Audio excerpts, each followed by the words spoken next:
Donc je vais présenter la classe point. Donc elle est définie par un triplet x, y, z et ces deux coordonnées x, y cette fois-ci projetées. Donc voilà, on a un constructeur, un destructeur. On peut afficher les valeurs de ces triplets.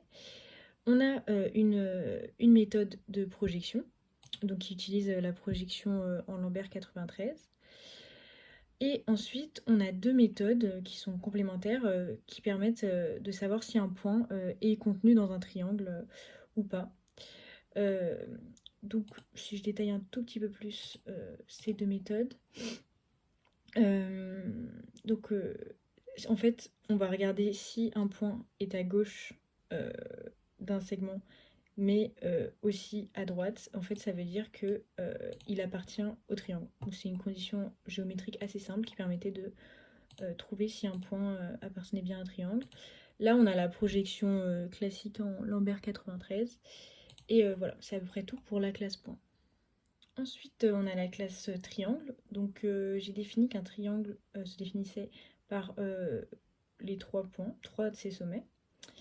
Et ensuite, on a simplement un constructeur et un destructeur. Et on n'a pas de méthode particulière reliée à la classe triangle.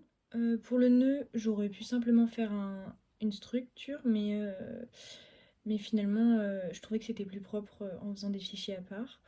Donc un nœud, il est défini par x min, x max, y min, y max, donc c'est limites du nœud dans l'espace. Et il va être accompagné d'une liste de triangles qu'on va associer, donc via la recherche de notre arbre binaire. Il y aura toujours donc le nœud enfant gauche et le nœud enfant droit. Et on associe aussi des données à ce nœud. Et on n'a pas de point CPP pardon, pour cette classe. Ensuite, on a la classe arbre qui est un petit peu plus complexe. Donc, elle va être définie par la racine. Donc, et après, comme ça, on va pouvoir parcourir l'arbre en regardant les enfants gauche et droite de nos nœuds qu'on avait vus juste avant. Et aussi un nombre de découpes qu'on va choisir et qui va un peu définir normalement la qualité de notre image. Et ensuite, plusieurs méthodes qui nous permettent de faire la recherche dans cet arbre binaire. Donc ça, si je détaille brièvement. Alors, donc, pour insérer un triangle dans l'arbre, on fait appel à la méthode insérer triangle. On fait des appels récursifs en fait. Et si le triangle, on examine s'il est déjà dans notre liste. S'il ne l'est pas, on l'ajoute. Et en fait, on l'ajoute comment? Donc on examine si il est dans le nœud de gauche ou inversement. Et après, on continue la recherche dans le sous-arbre pour pouvoir insérer le triangle. Donc ça, c'est pour l'insertion.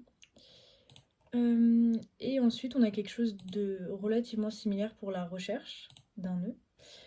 On refait un appel par une fonction récursive. Et, et c'est à peu près le même fonctionnement. Donc on regarde si c'est dans le nœud de gauche par exemple ou inversement.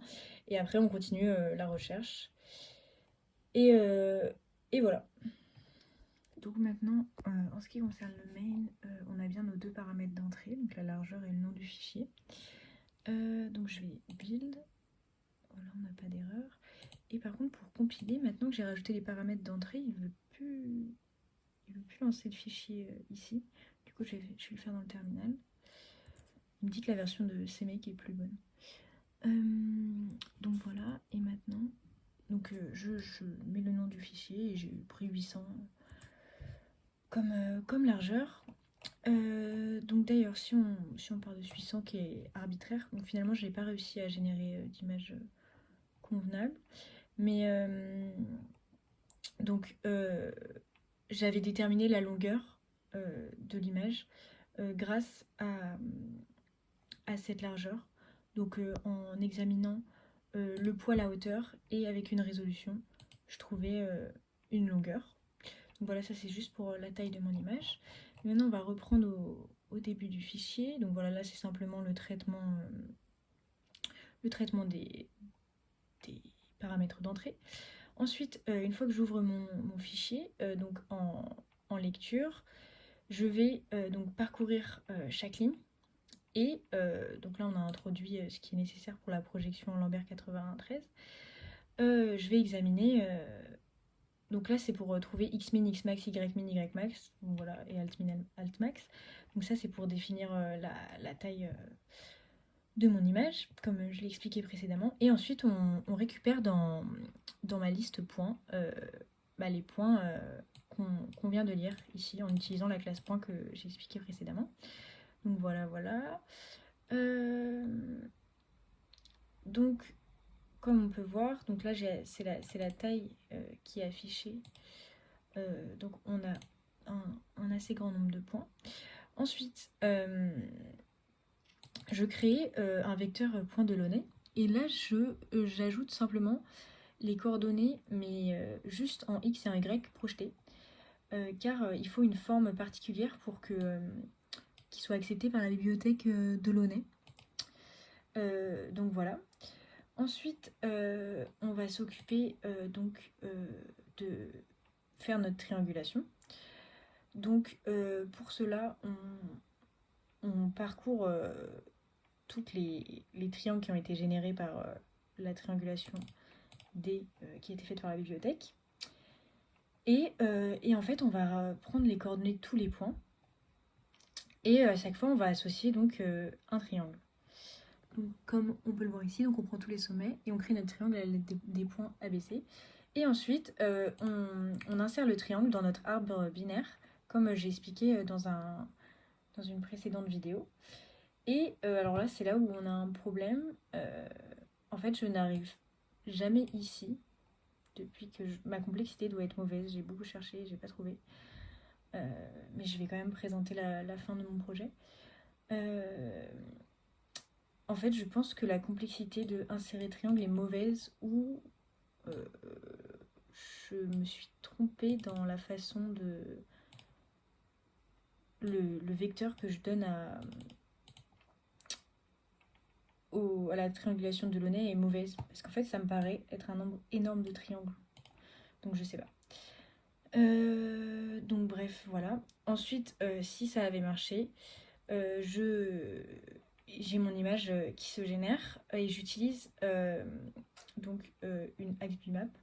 Donc ça, c'est simplement une interpolation que j'ai fait, donc j'ai pas pu vérifier si elle marchait, mais qui fait une interpolation avec les couleurs rouge, vert, bleu et qui permet de nous donner en fait avec l'altitude une certaine couleur.